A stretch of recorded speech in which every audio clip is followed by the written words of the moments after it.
What's up, guys? Back again with episode 4 of Talkin TUF. In this episode, it started off with Team Nunes' Brogan Walker versus Chantel Coates of Team Pena. But we got some early kind of drama in this episode, so we might as well just kind of get right into it.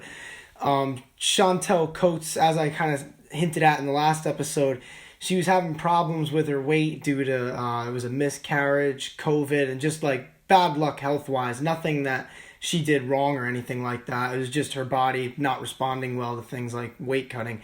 So she was going into this fight, and they weighed her like the week before, and she was like 30 pounds overweight.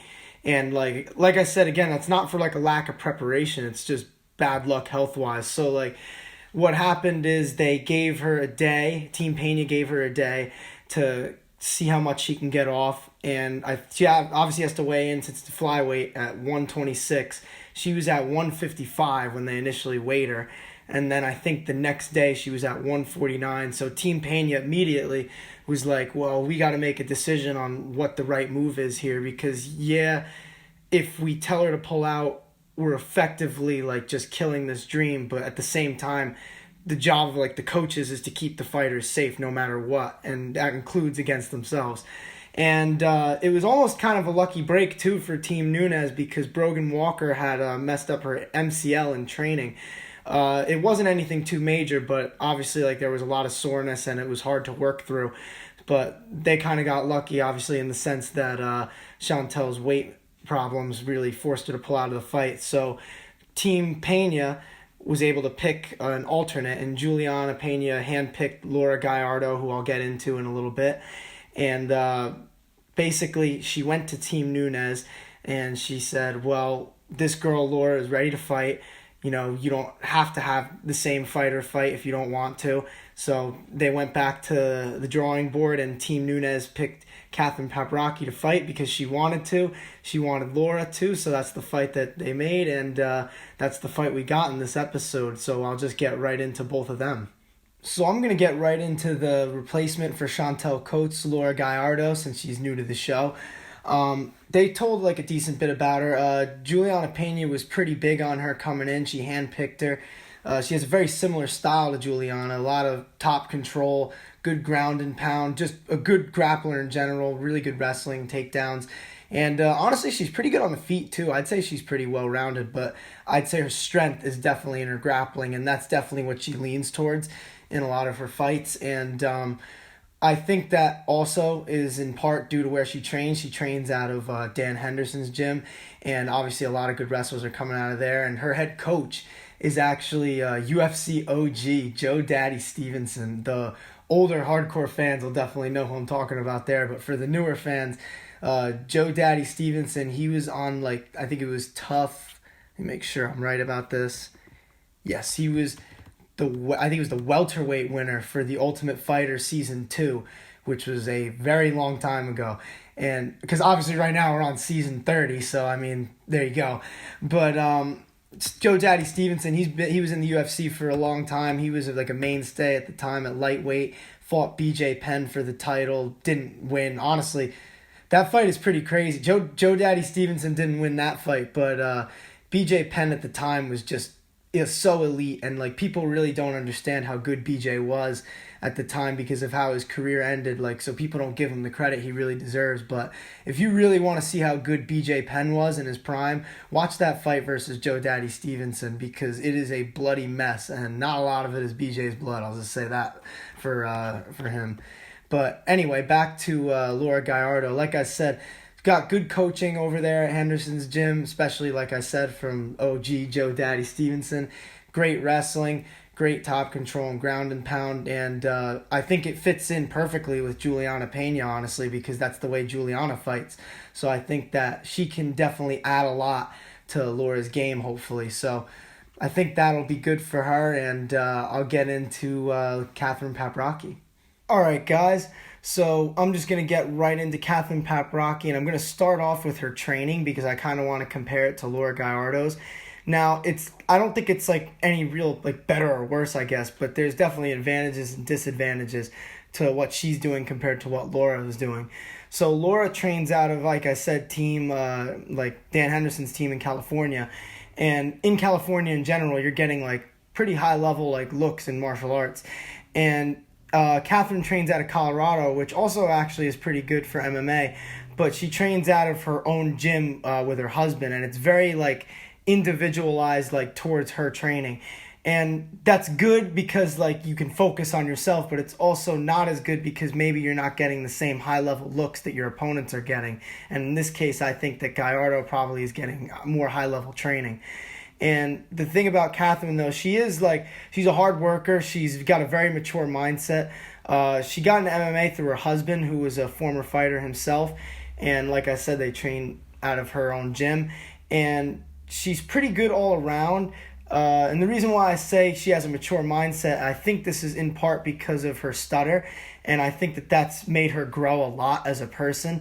And the thing is, she grew up and she said that like it always affected her confidence and it made her feel like a certain way about herself. And now she's kind of made it a part of her personality. It is what it is. She is who she is. And she kind of wants to become inspiration to stutterers that are in MMA just in general. Because if you think about it nowadays, like with the UFC, a lot of the times if you talk shit, you get a lot of good opportunities. And that's not necessarily like what you have to do, though, even though they want you to kind of believe that's what you have to do. If you just keep winning and winning, they can't deny anybody from a title shot or a high-level fight. And I think that's what Kathryn is trying to prove to different younger fighters who might possibly have a stutter.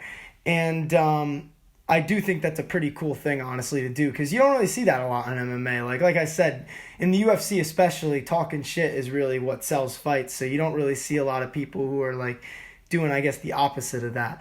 But I like it. And the next thing I want to say about her, and it's not like, I guess it's not too much of like a disadvantage, because the thing is, her opponent, Laura Gallardo, is in a similar boat, but Laura Gallardo and Kathryn Paprocki, they're both natural strawweights, so they're fighting up a weight class, and I feel like that affected Kathryn a lot more, and I'll get into why in a bit, but the main thing is hand speed, because you could see in her highlights that she had really fast hands, and then in the fight, either she was too tentative to throw because of the takedown threat, or maybe she just was a little bit slower because of the 10-pound weight difference.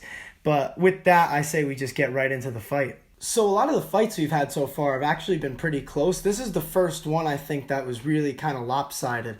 So Laura Gallardo, like I said when I was talking about her, she's a very good wrestler, and that clearly is what affected Kathryn Paprocki in this fight. In round one, Laura was taking her down over and over again. Kat was getting back up in her defense. I mean, she definitely wasn't getting controlled down there for much of the first round. I mean, she did get a little bit, I guess, on her back, but like, the thing is, she was doing a good job at getting back up, but the thing is, when you're getting taken down a bunch of times, you're not winning the round because you're not really throwing a lot of offense.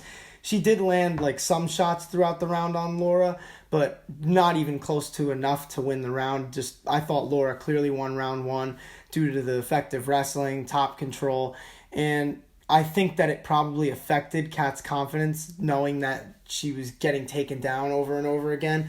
And that's kind of a hard thing to shake. And in round two, I think that was pretty clear, because round two was just dominant for Laura Gallardo.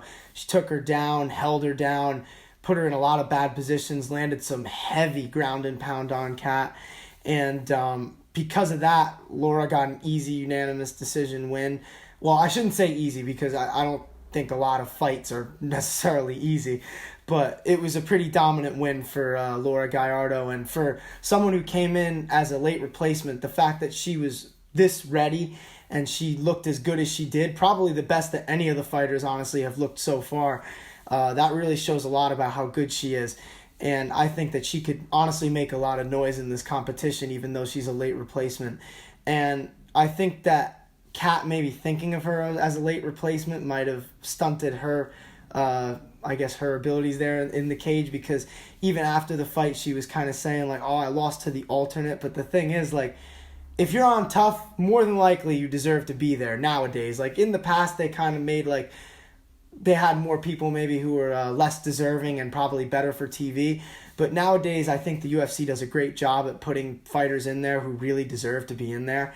And it sucked to see Kat lose, because she does seem like a really cool person.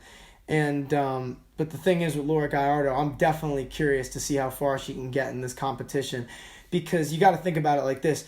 If she's already a really good grappler at 115, she's up 10 pounds right now. So as long as she's not fighting girls who are like way bigger than her, maybe who are coming down from 135, she could honestly do really well in this competition, just because like her grappling is so good, and she's only going to be stronger a weight class up. So, and like I said, I think that Kathryn, her hand speed might have been affected. I think she was very tentative due to the fact that Laura was able to take her down constantly. And like I said, I think that Laura can make some real noise in this competition. And Team Pena honestly is doing very well so far in the Ultimate Fighter. Right now they're 3-1. I think the only win for Team Nunes was Caitlin Neal, and all the other ones have been Team Pena wins. And the next fight I'm very excited for, Bobby Maximus. I talked about him, I think in the first episode. I was pretty hyped to see what he could do in this competition, because he is 43 years old. And I think that this is going to be a great fight, because it's him, and he was the last pick, I think, of Team Pena, if you guys remember. And he's fighting Team Nunes' number 1 pick, Eduardo Perez, who's a lot younger. And Bobby Maximus' whole thing is that he wants to prove people wrong. 43, wants to show that he could still make some noise in this promotion. And because of that, I can't wait for the next episode, and I can't wait to talk about it next week, guys.